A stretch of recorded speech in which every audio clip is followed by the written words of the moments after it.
Chose à dire. Moi, je veux relayer la pensée forte de mes amis israéliens Mikado, Michel Warshawski, Amira Haas, Gideon Lévy, qui disent le gouvernement intérimaire israélien actuel ne veut pas la paix. Et c'est ça qui est grave, car s'il voulait la paix, il négocierait avec le Hamas facilement. Le Hamas serait tout disposé à revenir simplement aux frontières de 1967. Il l'a dit à des interlocuteurs nombreux. Mais les Israéliens n'ont pas d'intérêt réel pour la paix. Ils veulent garder les colonies, ils veulent garder l'occupation. C'est ça qui est contraire au droit international, aux conventions de Genève. Moi, je suis un défenseur acharné du droit international qui est bafoué par Israël, au point maintenant, après ce qui se passe à Gaza, de pouvoir être traité par des hauts fonctionnaires internationaux comme criminels de guerre.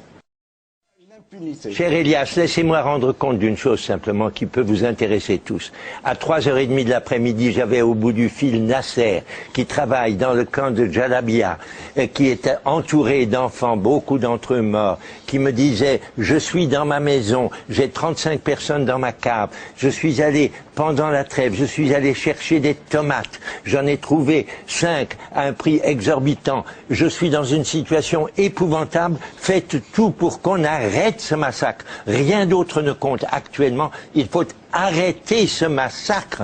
Et ce massacre ne fait que du mal à l'image d'Israël. Israël ne peut pas continuer à vivre avec cette image. Israël doit se rendre compte que son image est détériorée par ce type de situation. Quelles options ils avaient? Quelles options avait Israël? L'option est facile. L'option est facile. L'option a été déclarée par Ehud Olmert lui-même. Écoutez-moi, je vous en prie. Ehud Olmert a expliqué que ce qu'il fallait, c'est 2 États. Il l'a dit au moment où il quittait le pouvoir et au moment où il était remplacé par Tzipi Livni. Il y a une solution. Elle est simple. Elle consiste à retirer l'armée d'occupation de la Cisjordanie et à revenir à ce que demande le Conseil de sécurité, les résolutions 242 et 338, 2 États vivant en partenariat. Il n'y a pas d'autre solution. Il n'y avait pas d'armée avant 67 et il n'y avait pas un État palestinien non plus avant 67. Il y avait un État arabe dans la région qui est aujourd'hui occupé militairement et colonisé par Israël. Parce que les buts de guerre d'Israël sont clairs en réalité. Les buts de guerre, c'est de conserver et le statu quo, et les colonies, et l'occupation.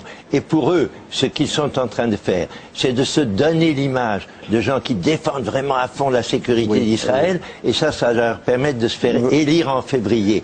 Mais ils ne veulent pas la paix. Il faut se le dire. Et les Israéliens qui la veulent, que nous connaissons, que nous aimons, vous et moi, et qui sont des gens merveilleux, qui continuent, Jeff Alper et les autres, à se battre pour aider à une rencontre. Mais ils sont minoritaires. Et ce que disait tout à l'heure, permettez-moi de terminer.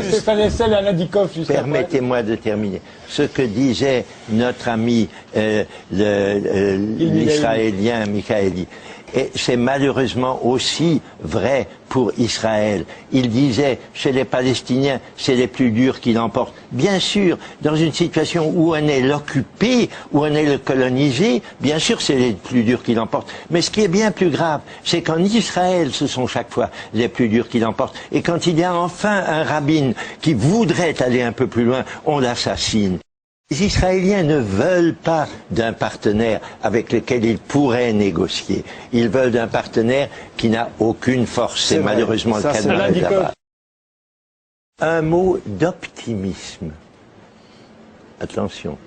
Ce qui vient de se passer est de nature à rendre des pays comme le nouveau président américain, comme les Européens qui sont en train d'essayer de faire leur force, sensible au fait qu'on ne peut pas laisser la situation se poursuivre comme elle est. Et pour la première fois peut-être, l'intervention nécessaire, l'intervention internationale nécessaire est là. comme une porte de sortie. Cette intervention ne s'est jamais, jusqu'ici, fortement imposée à Israël. Les États-Unis ont toujours laissé faire complètement, sans savoir qu'en laissant faire, ils poussaient Israël à sa propre perte, car c'est ça le risque. Moi qui aime Israël, qui voudrais qu'il y ait un Israël fort et un Israël prospère, je suis scandalisé par ce qui se passe, parce que les dirigeants israéliens actuels sont en train de creuser la tombe de leur pays par la façon dont ils opèrent. Mais par cette façon même, ils vont faire surgir, je l'espère, une volonté internationale de trouver un règlement au problème, et ce problème ne peut être résolu que par de fortes pressions internationales. Celles-ci vont peut-être venir dans quelques jours.